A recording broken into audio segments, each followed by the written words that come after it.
پاکستان میں گزشتہ 75 سالوں سے مقبول رہنماؤں کے قتل کا سلسلہ جاری ہے۔ اس کا آغاز پاکستان کے پہلے وزیر اعظم لیاقت علی خان سے ہوا تھا اور اب تک کی آخری مقتول دختر مشرق بے نظیر بھٹو ہیں۔ مقتولین میں مادر ملت محترمہ فاطمہ جناح بھی شامل ہیں۔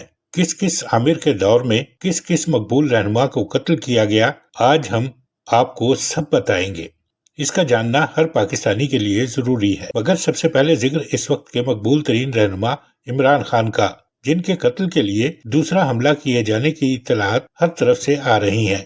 میجر عادل راجہ نے تو مبینہ طور پر قتل کا حکم جاری کیے جانے کا مصدقہ دعویٰ بھی کر ڈالا ہے۔ وہ تو بعض شخصیات کا نام بھی لیتے ہیں۔ خبر نہیں کہ میجر عادل راجہ کی خبر مصدقہ ہے یا نہیں، مگر تشویشناک بات یہ ہے کہ خود عمران خان بھی یہی کہہ رہے ہیں۔ اس سے پہلے بھی میجر عادل راجہ نے کچھ ایسا ہی کہا تھا اور عمران خان نے بھی کئی جلسوں میں یہ انکشاف کیا تھا کہ ان پر قاتلانہ حملہ کیا جا سکتا ہے، اور پھر وزیر آباد میں ان پر قاتلانہ حملہ ہو بھی گیا۔ اب بھی واقعات کی ترتیب ایسی ہی نظر آتی ہے۔ عمران خان پر پہلے حملے سے پہلے بھی سب کچھ ایسا ہی تھا۔ جب صورتحال اس قدر تشویشناک ہے تو پھر سوال یہ ہے کہ عمران خان کو پہ در پہ عدالتی پیشیوں پر بلا کر ان کے لیے خطرات کو کیوں بڑھایا جا رہا ہے؟ پاکستان کی 2 نمبر جعلی اشرافیہ یہ سمجھتی ہے کہ عام آدمی بے وقوف ہے، مگر عام آدمی ان کے تصور سے زیادہ باشعور ہو چکا ہے۔ یہی وجہ ہے کہ لوگ عمران خان کے گھر کے باہر خود پہرا دے رہے ہیں۔ وہ جب پیشی کے لیے جاتے ہیں تو ان کے ساتھ ہزاروں افراد کا جلوس چلتا ہے۔ وہ جس عدالت میں پہنچتے ہیں وہاں مقامی لوگوں اور کارکنوں کی بڑی تعداد پہنچ جاتی ہے۔ پاکستان کی سرزمین عوامی رہنماؤں کو کبھی راس نہیں آئی۔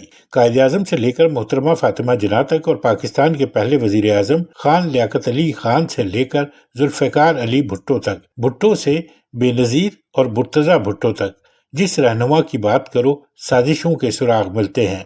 قائد اعظم کے بارے میں بھی کہا جاتا ہے کہ انہیں بتدریج زہر دیا گیا۔ اگر ایسا نہ ہوتا تو شاید وہ کچھ عرصہ اور زندہ رہ جاتے اور پاکستان کا قبلہ عوامی امنگوں کے مطابق متعین کر جاتے، مگر یہ عالمی اسٹیبلشمنٹ اور مقامی مفاد پرستوں کو قبول نہ تھا۔ قائد اعظم محمد علی جناح خوش قسمت تھے کہ انہیں غدار نہیں کہا گیا۔ شاید اس وقت کسی سورما میں یہ ہمت ہی نہیں تھی، لیکن ان کی بہن فاطمہ جناح اس قدر خوش قسمت نہ نکلی۔ ایوب آمریت کے دور میں محترمہ فاطمہ جناح کو نہ صرف غدار کہا گیا بلکہ انہیں بھارتی ایجنٹ بھی قرار دیا گیا۔ پاکستان کے پہلے وزیر اعظم خان لیاقت علی خان کو جب ایک جلسے کے دوران گولی ماری گئی تو ان کے قاتل سید اکبر کو گرفتار کرنے کے بجائے ایک پولیس افسر نے موقع پر ہی گولی مار کر ہلاک کر دیا۔ بعد میں لیاقت علی خان کے قاتل سید اکبر کے لواحقین کو اس وقت کے صوبہ سرحد اور آج کے خیبر پختونخوا میں زمینیں الاٹ کی گئی اور قاتل کو گولی مارنے والے پولیس افسر کو کئی ترقیاں ملی۔ محترمہ فاطمہ جناح جب ایوب خان کے خلاف الیکشن میں اتری تو اس وقت کے مضبوط ترین عامر ایوب خان کو اپنا قد بونا لگنے لگا تو پھر اسٹیبلشمنٹ کے مورے غلام دستگیر خان کو میدان میں اتارا گیا، جس نے محترمہ فاطمہ جناح کے انتخابی نشان لالٹین کو ایک کتیا کے گلے میں لٹکا کر اسے گجرانوالہ کی گلیوں میں پھرایا۔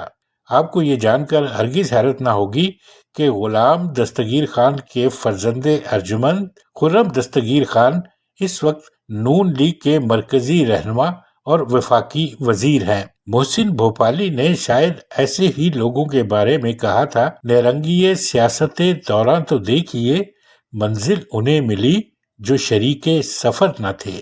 مادر ملت کی موت خود ایک المناک باب ہے۔ ان کی لاش کمرے سے اس حالت میں ملی کہ وہ ترچھی حالت میں پڑی تھی۔ ان کے گلے اور جسم پر تشدد کے نشانات تھے، مگر محترمہ فاطمہ جناح کے قتل کے معاملے کو بھی دبا دیا گیا اور اس پر تحقیقات کے مطالبے کو مکمل طور پر نظر انداز کر دیا گیا۔ مقبول ترین عوامی رہنما ذوالفقار علی بھٹو کو ایک عدالتی فیصلے کے ذریعے تختہ دار پر لٹکایا گیا، جسے بجا طور پر ایک عدالتی قتل کہا جاتا ہے۔ بے نظیر بھٹو کو پرویز مشرف کے دور میں خودکش بم دھماکے میں شہید کرایا گیا۔ بے نظیر نے تو اپنے قتل سے پہلے عمران خان کی طرح اپنے قریبی لوگوں کو ممکنہ قاتلوں کے نام بھی بتا دیے تھے، مگر قاتل آج تک نہ پکڑے گئے اور کیس داخل دفتر کر دیا گیا۔ مرتضیٰ بھٹو کو کراچی میں ان کے گھر کے قریب گولیاں مار کر بے دردی سے ہلاک کیا گیا اور اس وقت تک جائے وقوع پر پڑا رہنے دیا جب تک مسلسل خون بہنے سے